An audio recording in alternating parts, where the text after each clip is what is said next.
Shalom, Bapak Ibu Saudaraku yang terkasih di dalam Tuhan. Kejadian 9 ayat yang ke-16. Demikian firman Tuhan. Jika busur itu ada di awan, maka aku akan melihatnya, sehingga aku mengingat perjanjianku yang kekal antara Allah dan segala makhluk yang hidup, segala makhluk yang ada di bumi. Bapak Ibu, air bah itu terjadi selama 40 hari. Bumi itu dikatakan penuh dengan air, full 40 hari. Tapi untuk menuju dia surut, itu butuh 150 hari. Jadi 40 hari plus 110 hari untuk surut sampai airnya itu tidak ada yang tergenang. Setelah air bah surut, semua yang ada di dalam bahtera, manusia dan hewan, mereka keluar. Lalu Nuh membangun yang namanya mezbah dan mempersembahkan korban bakaran sebagai lambang persembahan hidup baru kepada Allah. Sebelum terjadinya air bah, Allah sudah berkata kepada Nuh. Ada janji Allah yang dikatakan kepada Nuh secara pribadi. Itu tertulis di Kejadian 6 ayat 18. Tapi dengan engkau, aku akan mengadakan perjanjianku. Itu sebelum terjadinya air bah. Setelah air bah terjadi dan semuanya surut, dalam Kejadian 9 ayat 8 sampai 11, Allah kembali mengatakannya. Allah menegaskan kembali janjinya. Jadi Allah 2 kali ngomong ke Nuh sebelum kejadian air bah dan sesudah air bah. Di dalam Alkitab itu hampir dikatakan selalu Allah mengatakan itu nggak pernah sekali. Pasti lebih dari sekali. Minimal 2 kali. Nah, di sini kita tarik dan kita garis bawahi. Jadi ada perjanjian yang Tuhan berikan kepada Nuh. Jadi inilah kata kunci yang ada dalam Alkitab, yaitu perjanjian atau covenant. Hal ini menunjukkan bahwa Allah itu bersungguh-sungguh dan bahkan Allah juga yang berinisiatif untuk memberikan kemurahannya. Jadi perjanjian itu Tuhan berikan kepada manusia, bukan untuk manusia itu menjadi surut dan mundur, takut berkomitmen, tidak. Tapi perjanjian yang Tuhan berikan itu enak. Ini kemurahan Allah. Bahkan yang sesungguhnya memang tidak patut diterima oleh manusia. Tapi perjanjian Allah ini memiliki aspek negatif dan positif. Karena yang muncul kemudian ada kata yang muncul 5 kali berturut-turut setelah kejadian ini. Jadi air bah sudah terjadi, manusia di Timur Tengah habis, bahtera sudah mendarat, makhluknya keluar.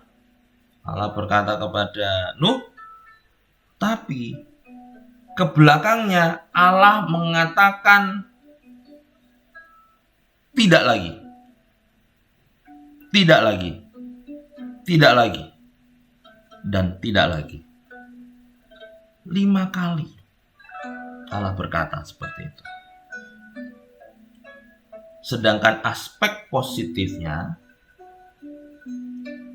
dengan mengulang 4 perintah asalnya, ya, 4 perintah yang Tuhan berikan di awal, yaitu manusia agar beranak cucu dan bertambah banyak, terus memenuhi bumi dan menaklukkannya. 4 perintah itu secara otomatis diperbarui oleh Allah setelah kejadian Nuh. Allah berjanji selama bumi ada, siklus musim tiap tahun. Kalau di Indonesia cuma 2 musim ya. Tapi walaupun 2 musim, tetap itu juga sama dengan halnya daerah lain atau negara lain yang 4 musim. Ya. Di sini kita ambil cuma 2 musim. Janji Allah adalah akan ada musim menanam dan musim panen. Ada musim dingin, ada musim panas. Nah, urutan siang malam setiap hari juga tidak akan pernah berhenti. Semua hal ini diperbarui oleh Allah. Komitmen Allah kepada ciptaannya, kita manusia, ada renew komitmen. Jadi pada waktu ini diperbarui oleh Allah, tapi tidak menghilangkan hukum sebelumnya, yaitu semua kehidupan tetap bergantung kepada Allah dan tetap bergantung pada keteraturan irama antara siang dan malam, musim panas dan musim dingin, musim menanam dan musim panen. Hal ini sudah lama ada sejak Tuhan berfirman di awal. Dan ini diketahui oleh para ilmuwan zaman dahulu sebelum adanya saintis saat ini. Inilah yang disebut yang namanya rotasi perputaran bumi siang dan malam. Dan ada juga yang disebut dengan pengetahuan revolusi bumi. Bumi berkembang, isinya berkembang. Jadi yang sekali lagi kita pahami, Allah tidak pernah meninggalkan kita. Allah tidak pernah menjauh dari kita. Allah selalu ada buat manusia. Dan Allah itu adil. Nah, perjanjian-perjanjian yang Tuhan berikan selalu ada tanda dan materainya. Kita baca Kejadian 9 ayat yang ke-12 dan Kejadian 9 ayat yang ke-17. 2 kali Allah berkata tentang materai. Kejadian 9 ayat 12 dikatakan begini. Dan Allah berfirman, inilah tanda perjanjian yang kuadakan antara aku dan kamu, serta segala makhluk yang hidup yang bersama-sama dengan kamu turun-temurun untuk selama-lamanya. Tanda perjanjian. Itu ada. Ayat 17, Allah mengulang sekali lagi. Berfirmanlah Allah kepada Nuh, inilah tanda perjanjian yang kuadakan antara kamu dan segala makhluk hidup yang ada di bumi. Tanda perjanjian yang bagaimana?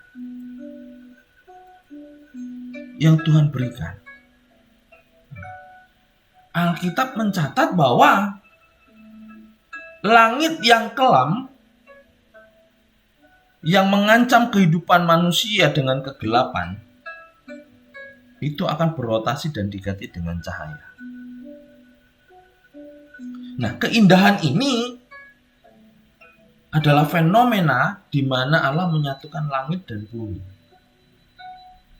Nah, sedangkan materai yang dimaksud oleh Allah ada di kitab Wahyu 4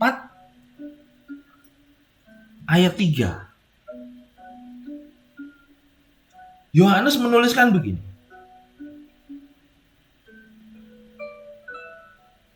Kitab Wahyu yang keempat, pasal keempat, ayat yang ketiga. Bunyinya begini. Dan dia yang duduk di tahta itu nampaknya bagaikan permata yaspis dan permata sardis. Dan suatu pelangi melingkungi tahta itu gilang gemilang, bagaikan jamrud rupanya.